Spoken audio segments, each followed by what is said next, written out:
Novembre 1979. Dans un local d'archives poussiéreux du ministère de la Défense, un fonctionnaire ouvre un carton scellé depuis 40 ans. À l'intérieur, une transcription portant la mention « Acquisition prioritaire », diffusée uniquement sur instruction. Le nom inscrit en tête de page le fait reculer d'un pas. Michel Dubreuil. Ce nom figure dans un dossier de disparition jamais élucidé. Une famille entière volatilisée en 2 minutes. Un appel téléphonique et un silence d'État qui a duré 4 décennies. 18 novembre 1979, Reims. Le voisin des Dubreuil taille sa haie quand il entend la sonnerie du téléphone traverser le mur. Puis la voix de Michel, d'abord normale, qui se brise net. Un silence. Puis un cliquetis métallique dans le combiné, comme si quelqu'un changeait de ligne. Enfin cette phrase prononcée dans un souffle « Montez en voiture, maintenant ». 2 minutes plus tard, la Peugeot 504 quitte l'allée. Personne ne reverra jamais Michel, Anne, ni leur fils Julien. Michel n'a même pas pris son manteau. Il faisait 4 degrés. Pendant 40 ans, une seule question hante le dossier. Qui a appelé cette maison à 17h32 ? Les écoutes téléphoniques de l'époque n'ont rien révélé. Aucun opérateur n'a gardé trace de l'appel. Comme si ce coup de fil n'avait jamais existé. Pourtant, dans ce carton retrouvé en 2019, une ligne change tout. Une phrase interceptée. 8 mots seulement. 8 mots qui révèlent ce que Michel Dubreuil a entendu ce soir-là. Et pourquoi il n'a jamais eu le choix de rester. Reims, années 70. Une ville industrielle en pleine mutation, encore marquée par les reconstructions d'après-guerre. Le quartier Courlancy, au sud-est du centre, abrite des familles de techniciens, d'employés de l'administration, de cadres moyens. Des pavillons alignés, des haies taillées, des voitures garées devant les portes. Un univers où rien ne dépasse, où les voisins se saluent poliment sans jamais franchir le seuil. C'est dans ce décor sans aspérité que vivent Michel et Anne Dubreuil depuis 1968. Michel Dubreuil a 45 ans en novembre 1979, technicien supérieur dans une filiale aéronautique implantée près de Châlons-en-Champagne. Il travaille sur des systèmes de navigation pour appareils civils. Homme discret, peu bavard, considéré comme compétent mais jamais brillant. Anne, son épouse, est secrétaire médicale à mi-temps. Leur fils Julien, 14 ans, est scolarisé au collège Georges Braque. Une famille sans histoire. Aucun antécédent judiciaire, aucune dette connue, aucun conflit déclaré. Le dimanche 18 novembre 1979 commence comme tous les dimanches. Michel tond la pelouse en fin de matinée. Anne prépare le déjeuner. Julien révise ses cours dans sa chambre. Vers 15h, ils déjeunent ensemble dans la cuisine. Le voisin, Monsieur Arnaud, les aperçoit par la fenêtre. Tout semble normal. Après le repas, Michel sort vider les poubelles. Anne range la vaisselle. À 16h30, Julien sort faire un tour de vélo dans la rue. Rien ne laisse présager ce qui va suivre. À 17h32 précise, le téléphone sonne dans le salon des Dubreuil. Monsieur Arnaud, qui taille sa haie à moins de 5 mètres, entend distinctement la sonnerie traverser le mur mitoyen. Il voit Michel se lever du canapé, marcher vers l'appareil, décrocher. La conversation dure moins d'1 minute. Arnaud ne perçoit que des bribes, mais il remarque une chose. Michel, habituellement calme, semble soudainement figé. Son visage perd toute couleur. Il raccroche sans un mot de politesse. Si cette affaire vous intrigue, abonnez-vous à la chaîne pour ne manquer aucune enquête sur les dossiers oubliés de France. Laissez un like si vous voulez que je continue à explorer ces archives classifiées. Et dites-moi en commentaire, vous regardez depuis quelle ville et à quelle heure? Moins de 2 minutes après avoir raccroché, Michel Dubreuil appelle sa femme et son fils d'une voix qu'Arnaud décrira plus tard comme blanche, presque mécanique. Anne sort de la cuisine, Julien rentre précipitamment du jardin. Michel prononce une phrase courte. « On part, maintenant. Prenez vos manteaux. » Anne commence à poser une question, mais Michel la coupe d'un geste sec de la main. Julien, surpris, obéit sans comprendre. En moins de 90 secondes, tous trois montent dans la Peugeot 504 beige, garée devant le portail. Monsieur Arnaud, toujours dans son jardin, observe la scène avec une certaine perplexité. Il voit Michel démarrer immédiatement, sans laisser chauffer le moteur malgré le froid. La voiture recule brusquement dans l'allée, manque de heurter le portail, puis s'engage dans la rue Jeanne d'Arc en direction du sud. Arnaud note mentalement l'heure, 17h34. Il remarque aussi un détail troublant. Les phares de la Peugeot ne sont pas allumés, alors que la nuit commence déjà à tomber. Cela ne ressemble pas à Michel. Ce soir-là, Arnaud n'y pense plus. Il rentre chez lui, dîne avec sa femme, regarde la télévision. Le lendemain matin, lundi 19 novembre, il part travailler comme d'habitude. Mais en rentrant le soir, il remarque que la Peugeot n'est toujours pas revenue. Les volets des Dubreuil sont fermés. Aucune lumière. Mardi matin, même constat. Mardi soir également. Le mercredi, inquiet, Arnaud sonne chez les Dubreuil. Personne ne répond. Il insiste. Toujours rien. Il décide alors d'appeler la gendarmerie. Les gendarmes de Reims se déplacent le mercredi 22 novembre en fin d'après-midi. Ils sonnent à leur tour, frappent à la porte, regardent de par les fenêtres. Tout semble en ordre à l'intérieur. Pas de désordre visible, pas de traces d'effraction. Ils interrogent Arnaud qui leur raconte la scène du dimanche soir, l'appel téléphonique, le départ précipité, l'absence de phare. Les gendarmes notent tout. Ils tentent de contacter l'employeur de Michel. Personne n'a de nouvelles. Michel n'est pas venu travailler depuis lundi. Aucun appel de sa part. Le jeudi 23 novembre, la brigade de gendarmerie ouvre officiellement une enquête pour disparition inquiétante. 3 personnes. Aucune explication. Aucun signe de préparation. Les enquêteurs pénètrent dans la maison avec l'autorisation du procureur. Ce qu'ils découvrent à l'intérieur les trouble profondément. Sur la table de la cuisine, les couverts du déjeuner sont encore disposés. Le café de Michel, à moitié bu, repose sur le comptoir. Dans la chambre de Julien, ses livres de classe sont ouverts sur le bureau. Rien n'indique un départ volontaire planifié. Les gendarmes inspectent chaque pièce méthodiquement. Dans la chambre parentale, les vêtements de Michel et Anne sont rangés dans les armoires. Leurs effets personnels sont là. Montres, bijoux, portefeuille. Dans le tiroir du bureau de Michel, les enquêteurs trouvent son passeport, ses papiers d'identité, son livret de famille.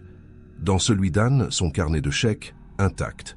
Aucun retrait bancaire suspect dans les jours précédant la disparition. Les relevés montrent une vie financière ordinaire, sans anomalie. Pas de grosses sommes retirées. Le vendredi 24 novembre, les gendarmes interrogent les collègues de Michel. Tous décrivent un homme méthodique, ponctuel, jamais absent, sans prévenir. Son supérieur hiérarchique affirme que Michel travaillait sur un projet de routine, l'amélioration d'un système de guidage pour avions de ligne. Rien de confidentiel défense, rien de sensible, un travail technique classique. Personne n'a remarqué de changement de comportement récent, pas de nervosité, pas d'inquiétude exprimée. Michel semblait parfaitement normal jusqu'au vendredi 16 novembre, son dernier jour de travail. Les enquêteurs interrogent également Anne Dubreuil au cabinet médical où elle travaille. Ses collègues la décrivent comme discrète, efficace, jamais en retard. Elle n'a jamais mentionné de problème familial, aucun conflit avec Michel, aucune inquiétude concernant Julien. Le médecin pour qui elle travaille confirme qu'elle semblait heureuse et stable. Le jeudi 15 novembre, elle avait même réservé des billets pour un spectacle de Noël avec Julien. Un comportement incompatible avec une fuite préméditée. Tout indique une vie normale jusqu'au dimanche soir. Les gendarmes se tournent alors vers Julien. Au collège Georges Braque, les professeurs parlent d'un élève moyen, sans histoire, bien intégré. Pas de harcèlement, pas de mauvaise fréquentation. Ses camarades confirment qu'il était présent en cours le vendredi précédent, comme d'habitude. Il avait même prévu de jouer au football avec des amis le mercredi suivant. Rien dans son comportement ne laissait présager une disparition. Aucun signe de détresse. Aucune confidence inquiétante. Un adolescent ordinaire, vivant une vie ordinaire. Le lundi 27 novembre, les recherches s'intensifient. Les gendarmes diffusent un avis de recherche national concernant la Peugeot 504 beige immatriculée 8Pi 473 RM 51. Ils contactent les péages autoroutiers, les gares, les aéroports. Rien. Aucun signalement. La voiture semble s'être volatilisée.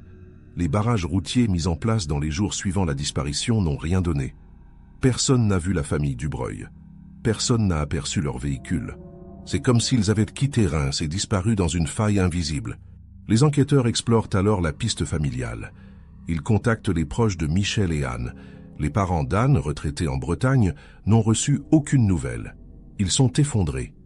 Le frère de Michel, installé à Lyon, affirme ne pas avoir parlé à Michel depuis plusieurs mois. Les rares amis du couple, tous interrogés, ne savent rien. Personne n'a reçu d'appel suspect. Personne n'a remarqué de comportement inhabituel.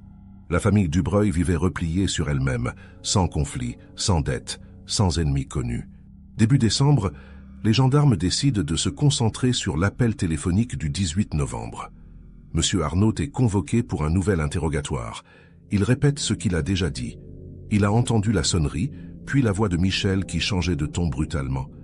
Mais il n'a pas entendu le contenu exact de la conversation, seulement des bribes, un cliquetis métallique étrange, et la phrase finale « Montez en voiture, maintenant ». Les enquêteurs lui demandent s'il a entendu une voix dans le combiné. Arnaud réfléchit longuement, puis répond « Non ». Les gendarmes contactent alors France Télécom pour obtenir les relevés d'appels entrants de la ligne des Dubreuil. La réponse arrive une semaine plus tard. Le 18 novembre 1979, entre 17h et 18h, aucun appel entrant n'est enregistré sur la ligne du pavillon Dubreuil. Aucun. Les enquêteurs vérifièrent 2 fois, même résultat. Techniquement, selon les archives de l'opérateur, le téléphone des Dubreuil n'a pas sonné ce soir-là. Pourtant, M. Arnaud l'a entendu. Et Michel a décroché. Quelqu'un a appelé. Mais aucune trace n'existe. Cette impossibilité technique intrigue profondément les enquêteurs. Ils interrogent un ingénieur de France Télécom. Celui-ci explique que, théoriquement, un appel non enregistré pourrait provenir d'une ligne gouvernementale prioritaire, utilisée par certains services de l'État pour des communications sensibles. Mais il ajoute immédiatement qu'un simple technicien en aéronautique n'aurait aucune raison de recevoir ce type d'appel. Les enquêteurs notent cette information sans trop y croire. Ils classent provisoirement cette piste comme improbable. En janvier 1980, les recherches s'essoufflent. Aucune piste concrète, aucun corps retrouvé, aucun signalement crédible. La Peugeot 504 demeure introuvable. Les comptes bancaires de Michel et Anne restent intacts. Aucune transaction depuis le 18 novembre. Les gendarmes explorent brièvement l'hypothèse d'un enlèvement, mais aucune demande de rançon n'est jamais formulée. L'hypothèse d'un accident est également écartée. Aucun véhicule correspondant n'a été signalé dans les hôpitaux ou les morgues de France. La famille Dubreuil semble avoir cessé d'exister. Le dossier passe entre plusieurs mains. Les gendarmes locaux le transmettent à la police judiciaire de Reims. Celle-ci le confie à un inspecteur expérimenté, Pierre Lavaux, spécialisé dans les disparitions. Lavaux reprend tout depuis le début. Il réinterroge Arnaud. Il vérifie les relevés bancaires. Il contacte à nouveau l'employeur de Michel. Il explore toutes les hypothèses. Fuite volontaire, accident, crime, enlèvement. Aucune ne tient. Lavaux rédige un rapport de 23 pages, concluant qu'il manque un élément essentiel pour comprendre cette affaire. Cet élément, selon Lavaux, c'est l'appel. Qui a téléphoné? Pourquoi Michel a-t-il réagi avec une telle urgence? Qu'est-ce qui a pu provoquer un départ aussi brutal? Lavaux demande l'autorisation d'interroger les services de renseignement. Sa requête est transmise au ministère de l'Intérieur. La réponse arrive 3 semaines plus tard. Aucune information disponible concernant Michel Dubreuil. Les services affirment ne rien savoir. Lavaux insiste. Il envoie une seconde demande. Même réponse. Il comprend alors qu'il se heurte à un mur administratif.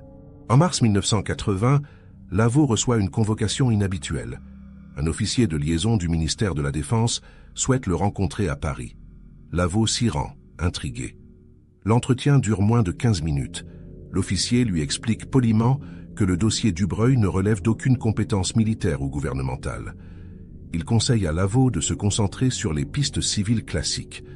Lavaux tente de poser des questions sur l'appel non enregistré.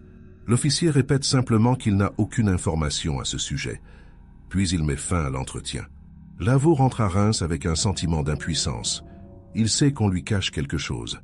Mais il n'a aucun moyen de forcer les portes. Il continue d'enquêter pendant plusieurs mois, explorant des pistes secondaires.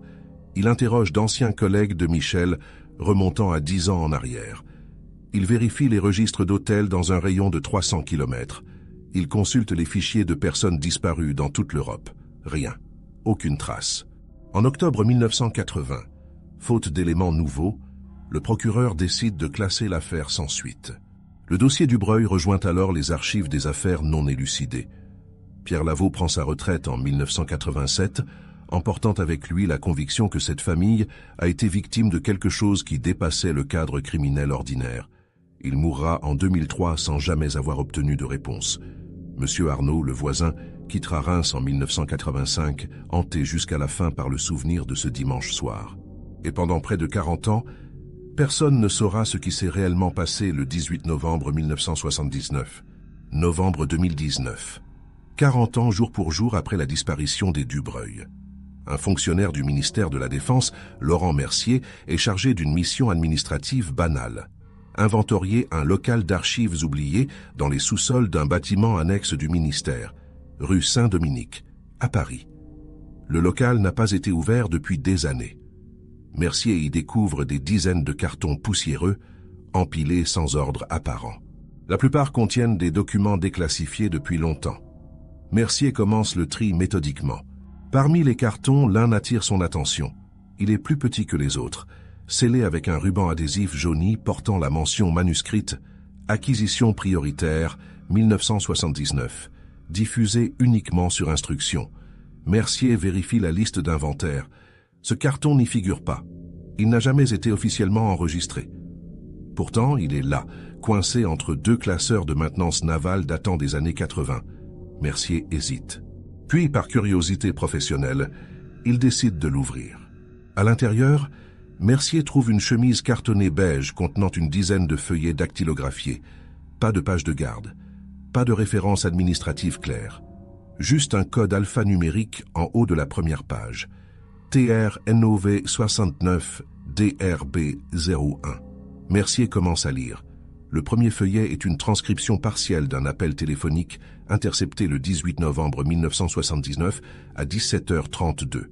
Le nom qui apparaît immédiatement le fait s'arrêter. Michel Dubreuil. Ce nom lui dit vaguement quelque chose. Mercier poursuit sa lecture. La transcription ne contient que des fragments. Des phrases isolées, retranscrites sans contexte. La première ligne indique « Appel initié depuis ligne sécurisée R7. Destinataire. Ligne civile 26.45 12,98. Durée estimée 42 secondes. » Puis vient le contenu fragmentaire de l'appel. Mercier lit lentement, essayant de reconstituer mentalement la conversation. Ce qu'il découvre le glace. L'appel ne provient pas d'un particulier. Il provient d'une ligne gouvernementale, utilisée par un service non identifié. Le deuxième feuillet contient une note manuscrite, non datée, rédigée au stylo bleu. L'écriture est dense, serrée. Mercier déchiffre difficilement. La note explique que l'interception a été réalisée dans le cadre d'une surveillance de routine des communications sensibles. Elle précise que le destinataire, Michel Dubreuil, est un technicien civil employé par une sous-traitante aéronautique. La note ajoute « Sujet non signalé préalablement, écoute fortuite, transmission au SGDN pour évaluation. » Le SGDN, Secrétariat général de la Défense nationale. Mercier feuillette rapidement les pages suivantes. Elles contiennent des échanges administratifs internes, datés entre novembre 1979 et janvier 1980. Des notes de service laconiques, des demandes de renseignements, des réponses évasives. Puis, sur le dernier feuillet, une instruction manuscrite, signée par un responsable dont le nom est caviardé, classé sans suite, ne pas transmettre aux autorités civiles, archivage prioritaire. Mercier relit cette phrase 2 fois. Quelqu'un a délibérément caché cette information aux enquêteurs civils. Mercier referme la chemise. Il sait qu'il vient de tomber sur quelque chose de potentiellement explosif, mais il ignore quoi faire. Il n'est qu'un archiviste de grade moyen. Il n'a aucune légitimité pour rouvrir un dossier vieux de 40 ans. Pourtant, sa conscience professionnelle l'empêche d'ignorer ce qu'il vient de lire. Il décide de consulter un supérieur hiérarchique. Il remonte la chaîne administrative. 3 semaines plus tard, il reçoit une convocation au bureau du directeur adjoint des archives classifiées. L'entretien est bref et tendu. Le directeur adjoint lui explique que ce carton aurait dû être détruit en 1995 lors d'une opération de purge administrative. Personne ne sait pourquoi il a été oublié. Mercier demande si le contenu peut être transmis aux autorités judiciaires. Le directeur répond que cela dépend de plusieurs paramètres, la sensibilité résiduelle du dossier, les éventuelles implications pour des personnes encore vivantes et les risques de mise en cause de l'État. Mercier comprend qu'on lui demande implicitement de se taire. Mais Mercier refuse de classer l'affaire mentalement. Il effectue des recherches personnelles. Il consulte les archives de presse de novembre 1979. Il découvre que la disparition de la famille Dubreuil a effectivement été relatée dans l'Union, le journal local de Reims, en décembre 1979 et janvier 1980. Quelques entrefilets courts, puis plus rien. L'affaire est tombée dans l'oubli. Aucun article de suivi, aucune enquête journalistique approfondie. Comme si tout le monde avait accepté que cette famille se soit volatilisée sans explication. Mercier décide alors de contacter discrètement un journaliste spécialisé dans les affaires classifiées, Olivier Renard, qui travaille pour Mediapart. Renard a déjà publié plusieurs enquêtes sur des dysfonctionnements administratifs et des secrets d'État. Mercier, lui, transmet une copie partielle du dossier en prenant soin de caviarder les éléments trop sensibles. Renard commence à creuser. Il interroge d'anciens enquêteurs, consulte les archives judiciaires, retrouve des témoins encore vivants. En mars 2020, il publie un premier article intitulé « Reims 1979, la famille oubliée ». L'article provoque une onde de choc limitée mais réelle. Plusieurs médias reprennent l'information. Des associations de familles de disparus réclament la réouverture du dossier. Le ministère de la Défense publie un communiqué lapidaire affirmant qu'aucun élément nouveau ne justifie une réouverture judiciaire. Mais la pression médiatique pousse le parquet de Reims à examiner à nouveau l'affaire. En juin 2020, un juge d'instruction est désigné. Il demande officiellement au ministère de la Défense la transmission intégrale du carton découvert par Mercier. Le ministère refuse dans un premier temps, invoquant le secret défense. Le juge insiste. Une bataille administrative s'engage, qui dure plusieurs mois. Finalement, en novembre 2020, un compromis est trouvé. Une version partiellement caviardée du dossier sera transmise au juge, sous réserve que certaines sections restent classifiées. Le juge accepte. Il reçoit une chemise contenant 7 feuillets sur les 10 d'origine. 3 ont été retirés. Malgré cela, ce qu'il lit dans les 7 pages restantes suffit à bouleverser sa compréhension de l'affaire. Le juge convoque Laurent Mercier pour un interrogatoire sous serment. Mercier confirme les circonstances de la découverte du carton. Il décrit l'état du local d'archives, l'absence de référencement du carton, la mention manuscrite sur le scellé. Le juge lui demande s'il a lu l'intégralité du contenu. Mercier répond oui. Le juge lui demande alors si les 3 feuillets retirés contenaient des informations essentielles. Mercier hésite puis répond prudemment. Il contenait des éléments qui expliquent de pourquoi Michel Dubreuil a quitté sa maison en 2 minutes. Le juge tente d'obtenir les 3 feuillets manquants. Il adresse une requête formelle au ministère. Celle-ci est refusée. Le ministère invoque l'article 413-9 du Code pénal qui protège les informations classifiées touchant à la sécurité nationale. Le juge fait appel. L'appel est rejeté par le Conseil d'État en février 2021. Le magistrat se retrouve dans une impasse. Il ne peut forcer la déclassification. Il ne peut contraindre le ministère. Mais il dispose tout de même de suffisamment d'éléments pour reconstituer partiellement ce qui s'est passé. Entre mars et juin 2021, le juge mène une série d'auditions. Il interroge des anciens responsables du SGDN, des ingénieurs de France Télécom, des experts en télécommunications des années 70. Il tente de comprendre comment un appel téléphonique a pu être passé sans laisser de traces dans les registres de l'opérateur. Les réponses convergent. Seule une ligne sécurisée gouvernementale pouvait produire cet effet. Mais personne ne peut expliquer pourquoi un technicien civil aurait reçu un appel depuis une telle ligne. Le juge se penche alors sur le parcours professionnel de Michel Dubreuil. Il obtient l'accès aux archives de son employeur, la société Aérotechnique Champagne, dissoute en 1992. Il découvre que Michel travaillait effectivement sur des systèmes de navigation civile.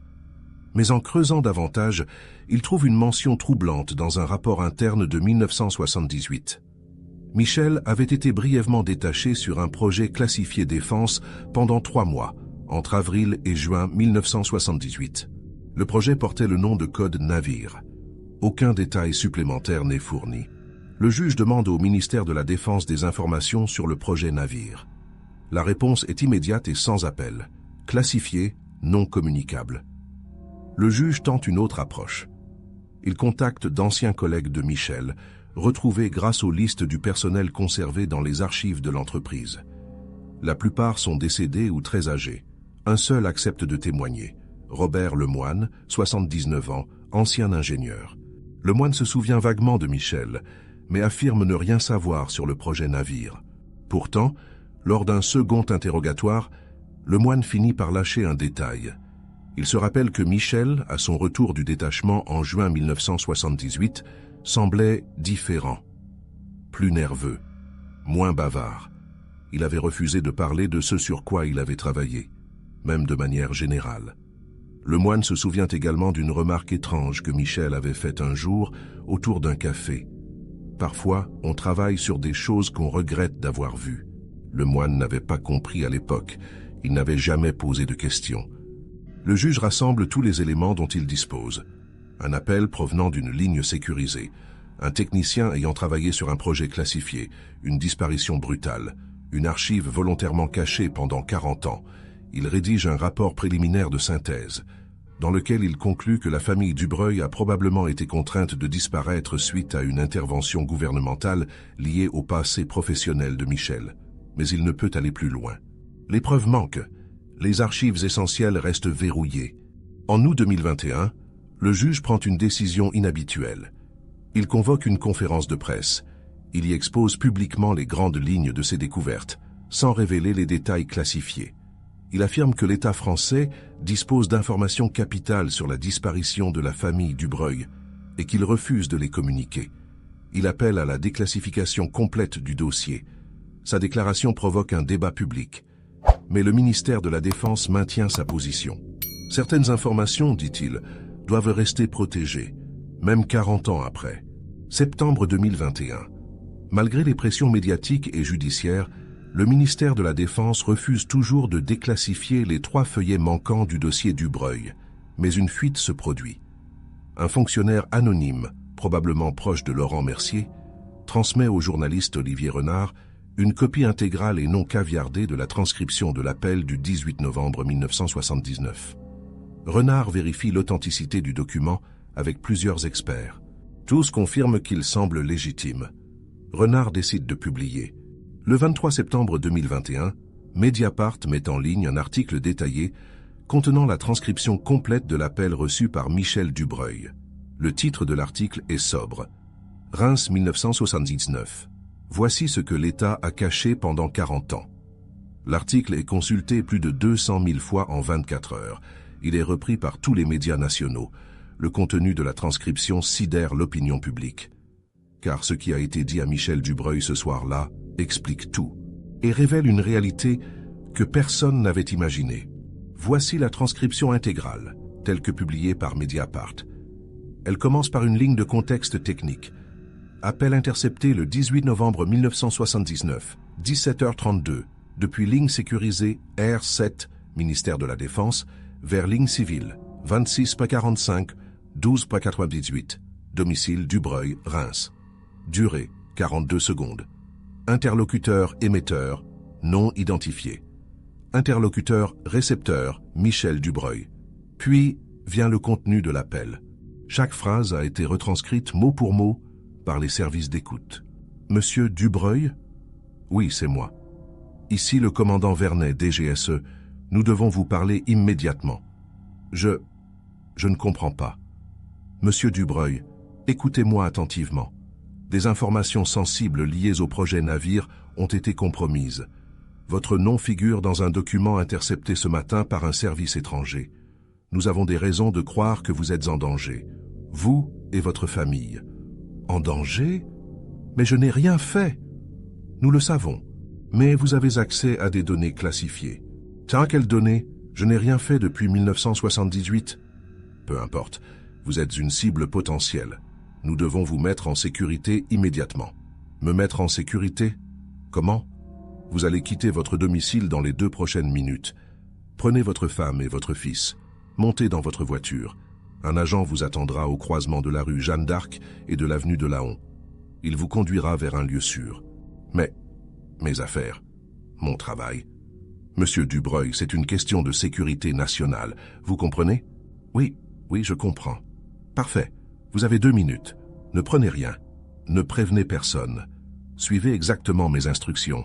L'agent au croisement conduira une Citroën CX noire. Il se présentera sous le nom de Roussel. Vous lui direz simplement « Navire ». Il comprendra. D'accord. Monsieur Dubreuil, une dernière chose. Cette conversation n'a jamais eu lieu. Vous ne devez en parler à personne. Jamais. Même pas à votre femme. C'est compris? Oui. Bien. Partez maintenant. Fin de l'appel. Durée totale, 42 secondes. Cette transcription pulvérise toutes les hypothèses précédentes. Michel Dubreuil n'a pas fui. Il n'a pas été enlevé par des criminels. Il a été convoqué par un service de renseignement français, la DGSE, sous prétexte d'une menace imminente. Il a obéi, croyant protéger sa famille. Il a quitté sa maison en 2 minutes, comme demandé. Il s'est rendu au croisement indiqué. Et là, tout s'arrête. Car selon les témoins retrouvés par le juge, aucune Citroën CX noire n'a jamais été vue au croisement de la rue Jeanne d'Arc et de l'avenue de Laon ce soir-là. Le juge d'instruction ordonne immédiatement une enquête complémentaire. Il demande à la DGSE de confirmer ou d'infirmer l'existence d'un commandant Vernet en novembre 1979. La réponse arrive 3 semaines plus tard. Aucun agent portant ce nom n'a jamais travaillé pour la DGSE. Le juge demande si un autre service, militaire ou civil, a pu utiliser ce patronyme. Nouvelle réponse négative. Le commandant Vernet n'existe pas. Il n'a jamais existé. L'appel a été passé par quelqu'un se faisant passer pour un officier de renseignement. Mais comment une personne extérieure a-t-elle pu utiliser une ligne sécurisée gouvernementale? Les experts en télécommunications interrogés par le juge confirment que, techniquement, c'est impossible sans complicité interne. Les lignes R7 étaient réservées exclusivement aux communications classifiées entre services d'État. Elles nécessitaient un équipement spécifique et un code d'accès renouvelé quotidiennement. Personne, en dehors d'un agent autorisé, ne pouvait initier un appel depuis une telle ligne. Cela signifie qu'un agent gouvernemental a nécessairement été impliqué. Le juge convoque à nouveau des responsables du ministère de la Défense.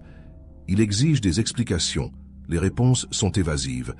On lui répète que les archives de 1979 concernant les lignes sécurisées ont été détruites en 1995, conformément aux procédures de purge administrative standard. Impossible de retrouver qui a passé cet appel. Impossible de savoir si l'appel a été autorisé officiellement ou s'il s'agit d'une initiative isolée. Le juge insiste. On lui oppose le secret défense. Il se heurte encore une fois à un mur. Le juge décide alors de se concentrer sur le projet Navire. Il interroge d'anciens responsables de programmes classifiés des années 70. Plusieurs acceptent de témoigner sous couvert d'anonymat. Il confirme l'existence d'un projet portant ce nom de code, lancé en 1977 et achevé en 1979. Le projet concernait le développement d'un système de navigation autonome pour sous-marins nucléaires. Michel Dubreuil, en tant que technicien spécialisé en guidage, avait effectivement participé à une phase très limitée du projet en 1978. Mais selon ses témoins, Michel n'avait accès qu'à des sous-systèmes périphériques. Il ne connaissait pas l'architecture complète, il n'avait jamais eu accès aux données les plus sensibles. Son rôle était strictement technique et cloisonné. Après son détachement, il avait signé un engagement de confidentialité standard, puis était retourné à son poste civil. Rien, dans son profil, ne justifiait qu'il devienne une cible d'espionnage. Rien ne justifiait qu'on le contacte en urgence un dimanche soir, 18 mois après la fin de sa mission. Le juge explore alors une autre hypothèse. Et si l'appel n'avait jamais eu pour but de protéger Michel Dubreuil, mais au contraire de le faire disparaître? Pourquoi? Plusieurs théories émergent. Peut-être Michel avait-il vu ou compris quelque chose qu'il n'aurait pas dû durant le projet Navire. Peut-être avait-il été identifié comme un risque potentiel de fuite. Peut-être quelqu'un au sein de l'appareil d'État avait-il décidé qu'il valait mieux effacer toute trace de sa participation, même marginale, au projet. Cette hypothèse expliquerait pourquoi l'appel a été passé depuis une ligne officielle, pour que Michel obéisse sans poser de questions. Elle expliquerait pourquoi aucun agent nommé Roussel n'attendait au croisement, parce que le rendez-vous était un piège. Elle expliquerait pourquoi la famille entière a disparu, parce que Michel n'était pas seul dans la voiture. Anne et Julien étaient avec lui. Ils ont été entraînés malgré eux dans une opération dont ils ignoraient tout. et ils n'en sont jamais revenus. Mais cette hypothèse soulève une question encore plus terrifiante. Qui a tué la famille Dubreuil? Un agent isolé? Un service entier? Et surtout, pourquoi l'État français a-t-il caché la transcription de l'appel pendant 40 ans? Si l'appel avait été passé par un criminel extérieur ayant piraté une ligne sécurisée, l'État aurait eu tout intérêt à le révéler pour se dédouaner. Mais il a choisi de dissimuler le document. Cela signifie qu'il savait, ou pire, qu'il était impliqué. Le juge rédige un second rapport, beaucoup plus accablant que le premier. Il y détaille toutes les zones d'ombre, toutes les dissimulations, toutes les obstructions rencontrées. Il conclut que l'État français a, au minimum, entravé l'enquête civile en refusant de transmettre des informations capitales. Au maximum, il a participé activement à la disparition de la famille Dubreuil. Le rapport est transmis au procureur général. Celui-ci le lit, puis convoque le juge. L'entretien est bref. Le procureur lui demande de classer l'affaire. Le juge refuse. Il affirme qu'il a l'obligation légale de poursuivre tant que des zones d'ombre subsistent. Le procureur lui rappelle qu'il n'a aucune preuve matérielle. Pas de corps, pas de témoin direct, pas de traces de la Citroën CX noire, pas d'identification formelle de l'auteur de l'appel. Juridiquement, le dossier est vide. Le juge rétorque qu'il dispose de la transcription, qui constitue un élément de preuve. Le procureur répond que ce document a été obtenu illégalement par une fuite. Il ne peut être utilisé devant un tribunal. Le débat juridique s'enlise. Le juge tente de saisir la Cour européenne des droits de l'homme, arguant que l'État français viole le droit des familles de disparus à obtenir la vérité. La procédure traîne. En mars 2022, la CEDH rejette la requête pour irrecevabilité formelle. Le juge est désormais seul. Il ne peut forcer la déclassification. Il ne peut contraindre la DGSE à témoigner. Il ne peut obtenir l'accès aux archives détruites. Il comprend qu'il a atteint la limite de ce que le système judiciaire français lui permet de faire. En mai 2022, le juge prend sa décision. Il rédige une ordonnance de non-lieu, faute de preuves suffisantes pour engager des poursuites. Mais il y ajoute une mention rarissime. Le présent non-lieu ne préjuge en rien de la réalité des faits, mais constate uniquement l'impossibilité matérielle de les établir juridiquement en l'absence de coopération des autorités publiques. C'est une accusation à peine voilée. Le juge affirme publiquement que l'État empêche la manifestation de la vérité. L'ordonnance est rendue publique. Elle fait scandale. Plusieurs députés demandent la création d'une commission d'enquête parlementaire sur l'affaire Dubreuil. La demande est rejetée par la majorité en place. Le ministère de la Défense publie un communiqué affirmant que certaines informations, même anciennes, demeurent sensibles pour la sécurité nationale et ne peuvent être divulguées sans risque. Le dossier judiciaire est officiellement clos en juin 2022. Mais pour des millions de Français, une question reste en suspens. Qu'est-il réellement arrivé à Michel, Anne et Julien Dubreuil après qu'ils aient quitté leur maison ce soir de novembre 1979? Depuis la publication de la transcription en septembre 2021, des dizaines de théories ont émergé pour tenter d'expliquer ce qui est arrivé à la famille Dubreuil. Certaines s'appuient sur des éléments factuels, d'autres relèvent de la pure spéculation. Mais toutes convergent vers une certitude. Michel, Anne et Julien ont été victimes d'une opération planifiée, menée par des personnes ayant accès à des ressources gouvernementales. La seule question reste, dans quel but? Et surtout, sont-ils encore en vie quelque part ou ont-ils été éliminés? La première théorie, défendue par plusieurs enquêteurs indépendants, est celle de l'élimination ciblée.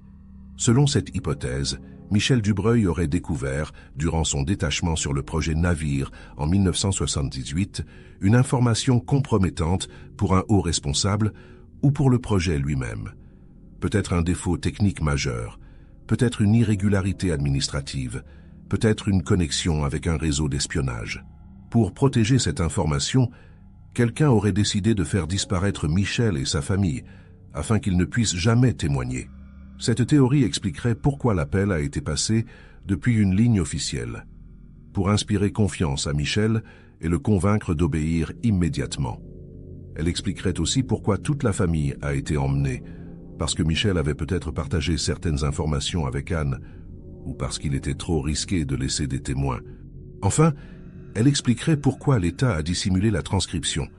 parce que révéler l'appel aurait exposé l'implication d'un service gouvernemental dans une disparition criminelle.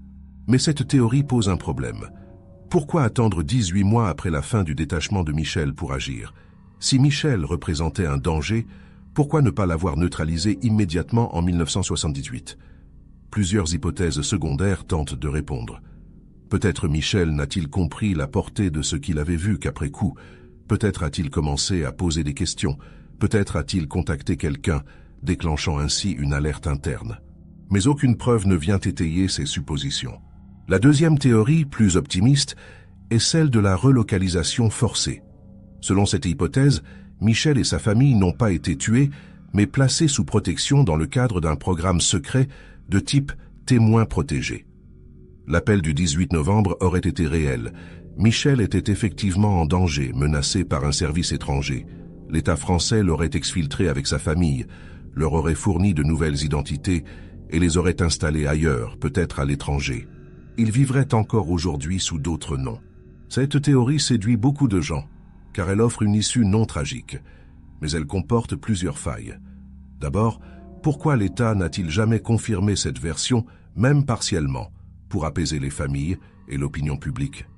Ensuite, pourquoi avoir dissimulé la transcription pendant 40 ans si tout s'est déroulé légalement? Enfin, aucun témoignage, aucune fuite, aucun indice n'a jamais émergé pour suggérer que Michel, Anne ou Julien vivent encore quelque part. 40 ans sans un signe, c'est statistiquement improbable. La troisième théorie, plus sombre, est celle de l'opération clandestine ratée.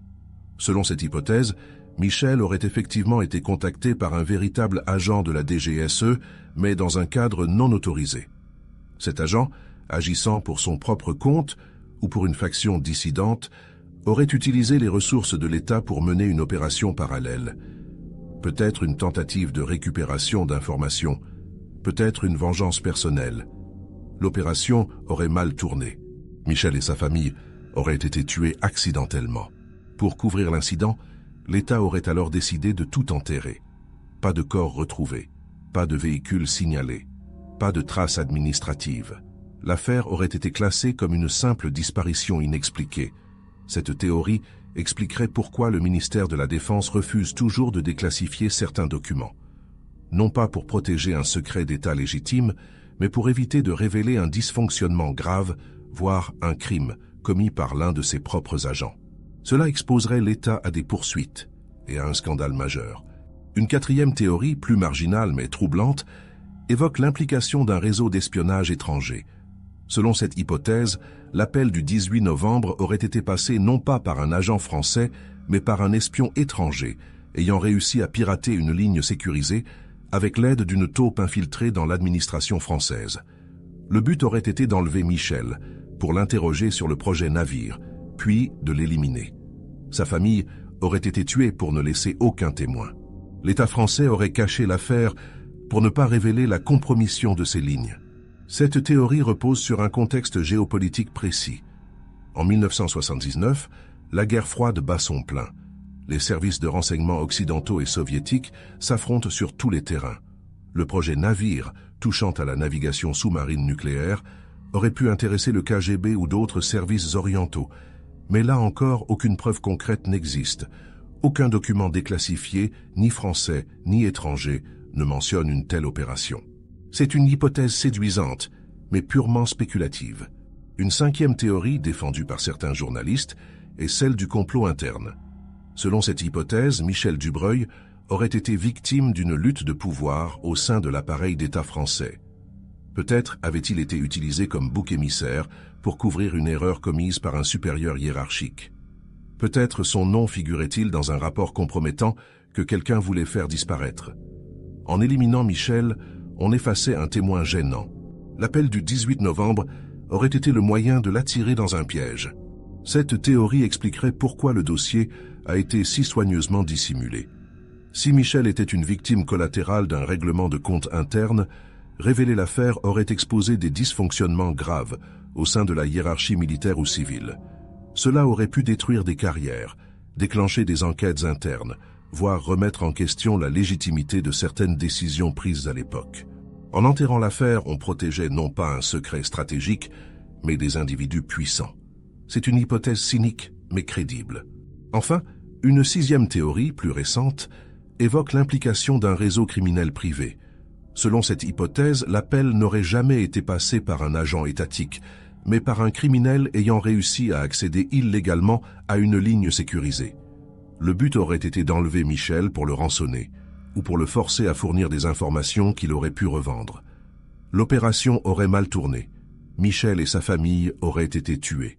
L'État aurait caché la compromission de sa ligne pour éviter un scandale sécuritaire. Mais cette théorie se heurte à un obstacle technique majeur.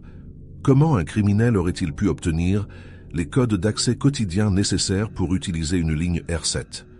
Ces codes étaient renouvelés chaque jour et distribués uniquement à des agents autorisés. Sans complicité interne, c'est techniquement impossible. Or, si une complicité interne existait, cela ramène inévitablement à une implication gouvernementale, directe ou indirecte. Cette théorie ne tient donc que si l'on admet qu'un agent corrompu a vendu l'accès à des criminels. Possible mais difficile à prouver. Au-delà de ces théories structurées, des centaines d'hypothèses plus farfelues circulent sur les forums et réseaux sociaux. Certaines évoquent des expérimentations médicales secrètes, d'autres parlent de programmes de contrôle mental.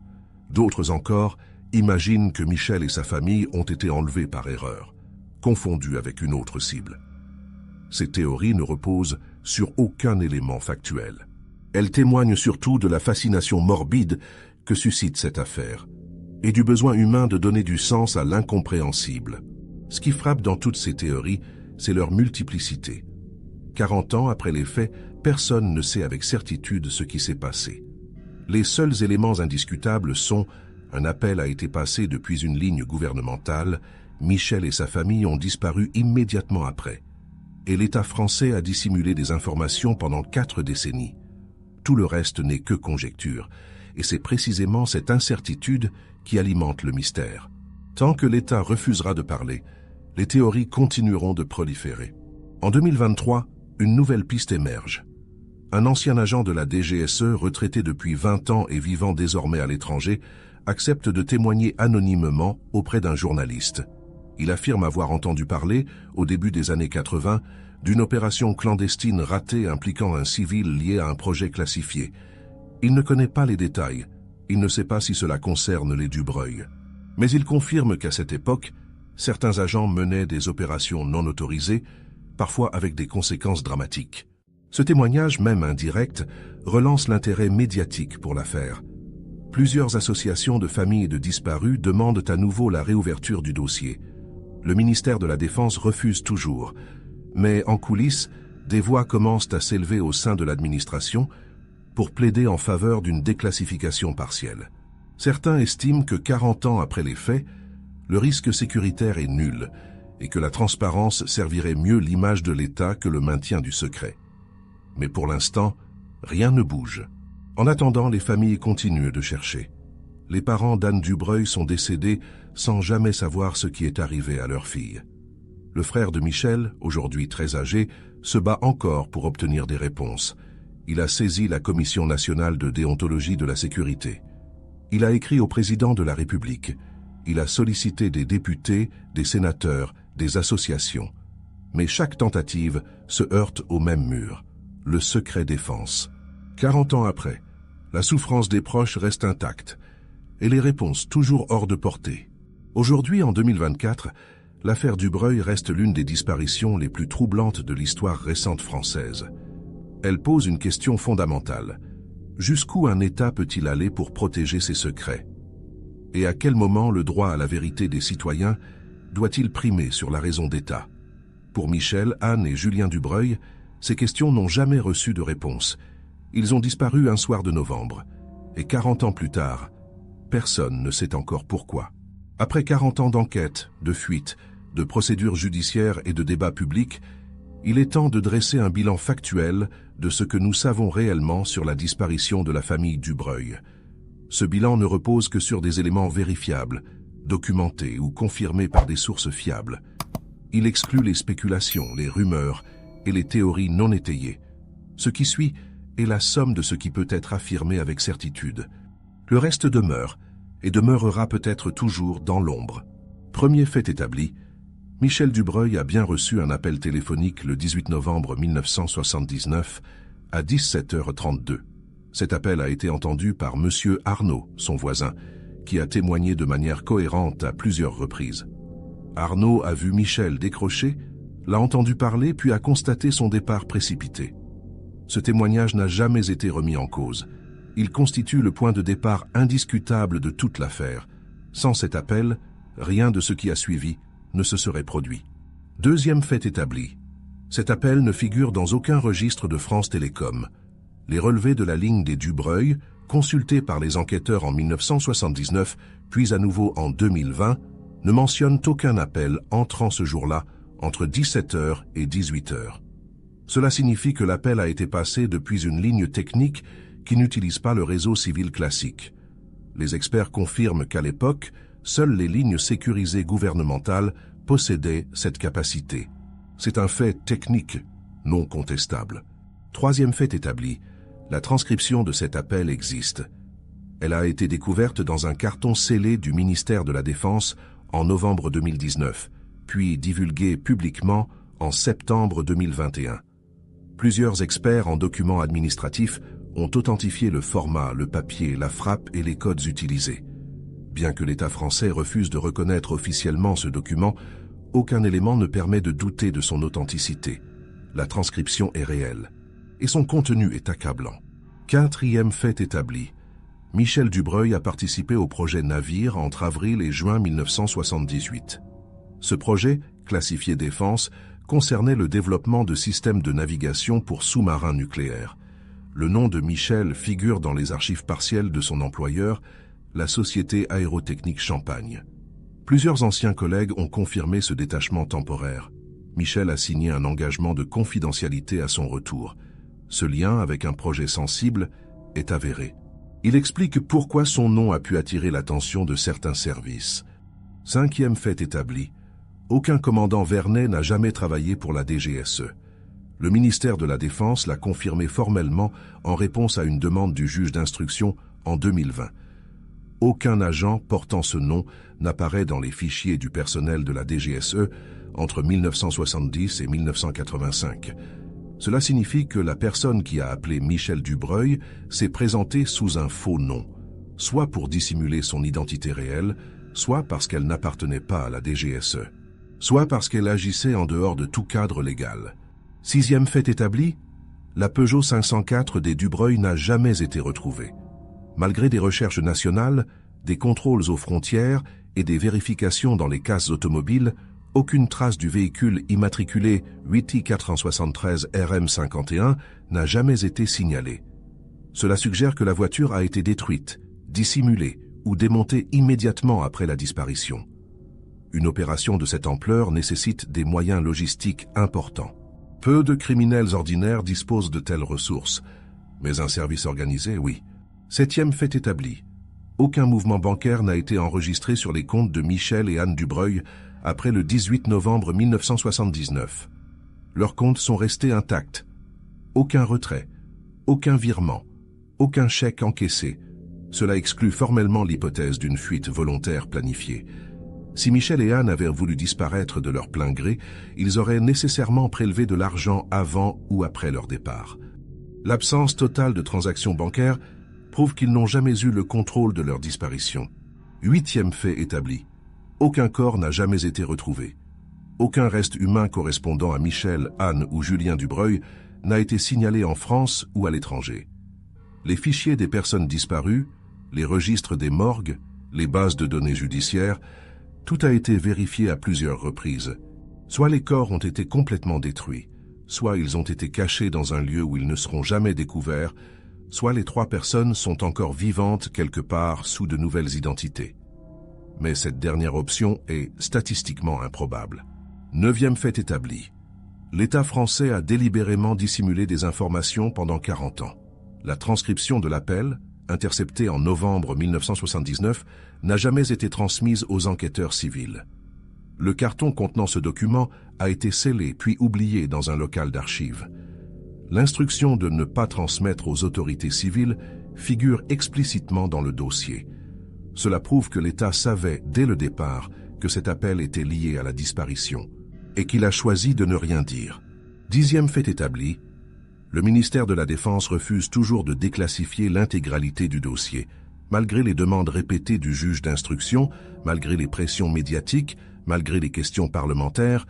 3 feuillets du carton découverts en 2019 n'ont jamais été rendus publics. Le ministère invoque le secret défense et la protection de la sécurité nationale. Mais aucune explication précise n'a jamais été fournie pour justifier ce maintien du secret 40 ans après les faits. Ce refus alimente légitimement les soupçons.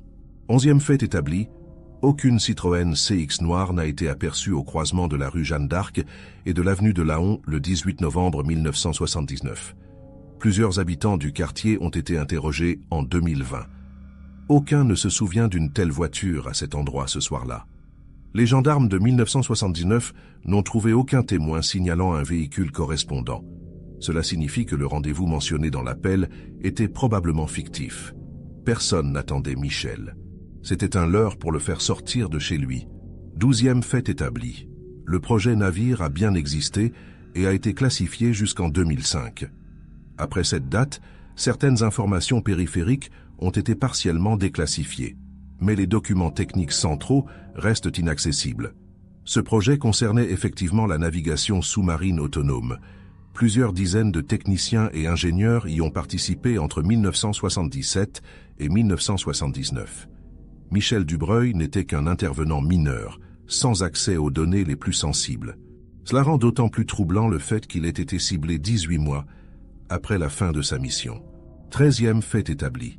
Aucun autre participant au projet Navire n'a disparu dans des circonstances similaires. Les enquêteurs ont vérifié. Tous les autres techniciens et ingénieurs ayant travaillé sur le projet ont continué leur vie normalement. Certains sont décédés de mort naturelle. D'autres ont pris leur retraite. Aucun n'a été menacé, enlevé ou contacté par des services de renseignement. Michel Dubreuil est le seul. Cela renforce l'hypothèse qu'il a vu ou compris quelque chose de spécifique que les autres n'ont pas vu. 14e fait établi. Monsieur Arnaud a entendu un cliquetis métallique dans le combiné pendant l'appel. Il l'a mentionné lors de son interrogatoire de 1979, puis à nouveau en 2020. Ce détail a été confirmé par des experts en télécommunications comme étant cohérent avec un changement de ligne ou un transfert d'appel manuel sur les équipements de l'époque. Cela suggère que l'appel a pu être redirigé ou surveillé en temps réel par un tiers. C'est un indice technique mineur, mais il renforce l'idée d'une opération coordonnée. 15e fait établi. Michel Dubreuil n'a pris aucun effet personnel en partant. Pas de manteau alors qu'il faisait 4 degrés. Pas de portefeuille. Pas de papier d'identité. Rien. Cela confirme qu'il pensait revenir rapidement. Il croyait à la version donnée par l'appel. Un rendez-vous urgent, une mise en sécurité temporaire, puis un retour à la normale. Il n'avait aucune conscience du piège. Il a obéi de bonne foi. Et cette confiance l'a perdu, lui et sa famille. 16e fait établi, les proches de Michel et Anne n'ont jamais reçu la moindre nouvelle. Aucun appel, aucune lettre, aucun signe. Pendant 40 ans, les parents, les frères, les amis, tous affirment n'avoir jamais été contactés, directement ou indirectement. Si Michel et Anne avaient été relocalisés dans le cadre d'un programme de protection, il est statistiquement improbable qu'aucun d'eux n'ait jamais tenté de rassurer leurs proches, même de manière codée.